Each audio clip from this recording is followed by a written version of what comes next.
नमस्कार दोस्तों, स्वागत है आपका मंजू आर्ट्स में। दोस्तों, मधुबनी पेंटिंग बनाने के लिए हम परमानेंट मार्कर, ब्रश और पेंट और निब पेन और इंक का इस्तेमाल करते हैं, जिसमें से निब पेन और इंक ज़्यादातर कलाकारों का फेवरेट होता है, क्योंकि निब पेन पर ब्रश से ज़्यादा कंट्रोल होता है और ये परमानेंट मार्कर की तरह जल्दी जल्दी ख़राब नहीं होते। लेकिन बहुत सारे लोगों में निब पेन को लेकर बहुत सारा कन्फ्यूज़न है, बहुत सारे सवाल होते हैं कि इसको कैसे इस्तेमाल किया जाता है, लोग नहीं जानते। तो आज मैं आपको निब पेन और इसके यूज़ के बारे में बेसिक जानकारी दूंगी और मुझे पूरा यकीन है कि इस वीडियो को देखने के बाद आपके सवालों के जवाब मिल जाएंगे और आप बहुत अच्छी तरह से निब पेन का इस्तेमाल पेंटिंग बनाने के लिए कर पाएंगे। तो चलिए देखते हैं। तो मैंने ये एक निब पेन सेट लिया है जिसमें 2 होल्डर हैं और 5 निब्स हैं। ये सारा कुछ पेंटिंग के लिए भी यूज़ होता है और कैलीग्राफी के लिए भी यूज़ किया जा सकता है। तो आप देख सकते हैं कि इसमें डिफरेंट टाइप के 5 निब्स हैं।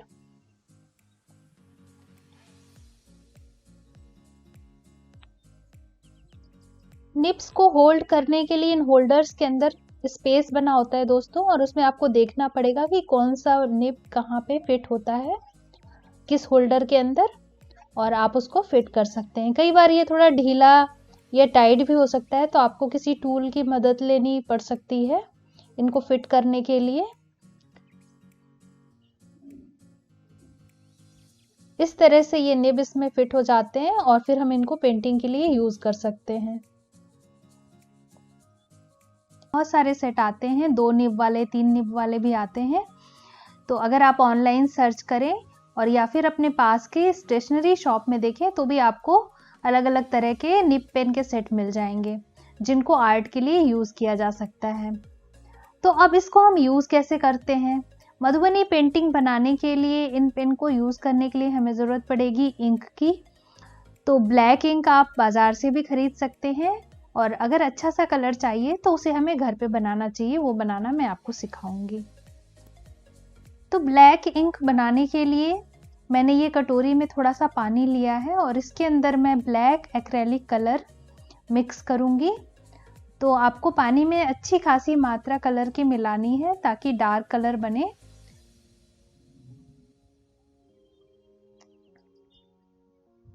इस कलर को हम पानी में बहुत अच्छी तरह से मिक्स कर लेंगे। इस कलर को एक बार ब्रश या पेन से ही पेपर पर लगाकर देख लेना चाहिए कि ये इनफ डार्क है या नहीं, और अगर ज़रूरत हो तो हम इसमें और कलर मिक्स कर सकते हैं। तो ये ब्लैक इंक तैयार हो चुकी है। साथ ही हमें अपने साथ एक पुराना कपड़ा या टिश्यू पेपर रखना चाहिए। कभी कभी निब से एक्स्ट्रा इंक को वाइप करना पड़ सकता है, अदरवाइज वो पेपर पे ज़्यादा लग जाता है और फैल जाता है।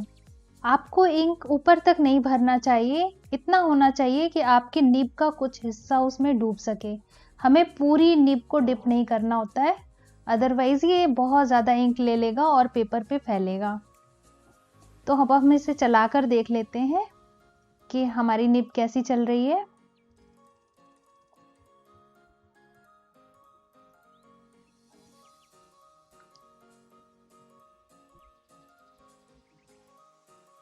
तो चलिए अब इस इंक और निब पेन को यूज करके देखते हैं कि मधुबनी पेंटिंग के बेसिक शेप्स, लाइंस वगैरह को बनाने में ये यूजफुल होगा या नहीं होगा।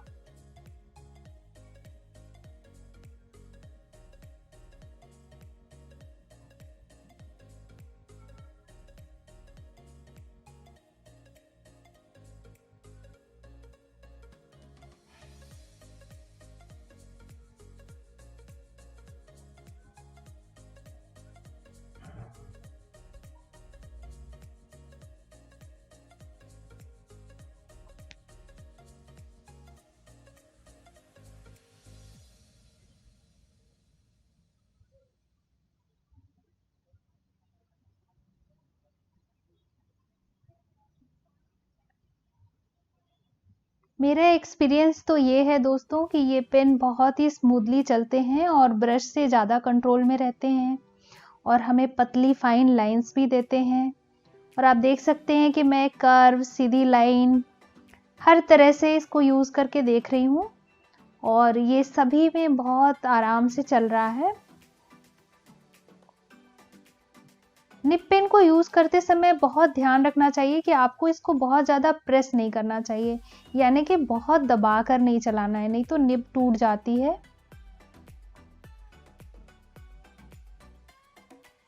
और वो बीच में से कटी होती है दोस्तों, तो वो फैल भी सकती है। उसके बाद फिर आपको बहुत अच्छे रिजल्ट नहीं मिलेंगे और वो स्मूथली चलेगी भी नहीं। तो निप पेन को यूज़ करते समय हमेशा अपना हाथ लाइट रखिए, बहुत ज़्यादा प्रेस मत कीजिए। तो आप देख सकते हैं कि मैंने तरह तरह की डिज़ाइंस बनाई हैं और ये सब कुछ बहुत आसानी से बन रहा है।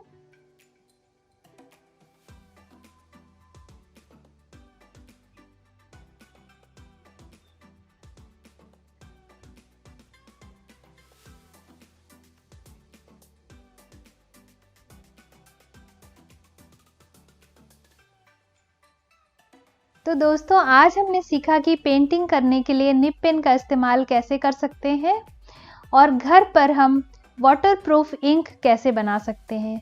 उम्मीद करती हूँ कि ये सब आपके काम आएगा और आपको ये वीडियो ज़रूर पसंद आया होगा। अगर वीडियो पसंद आया तो लाइक करना बिल्कुल मत भूलिएगा और अगर आपने चैनल को सब्सक्राइब नहीं किया है तो सब्सक्राइब ज़रूर कर दीजिएगा। अगले वीडियो में हम बनाएंगे राधा कृष्ण की मधुबनी पेंटिंग निप पेन की सहायता से।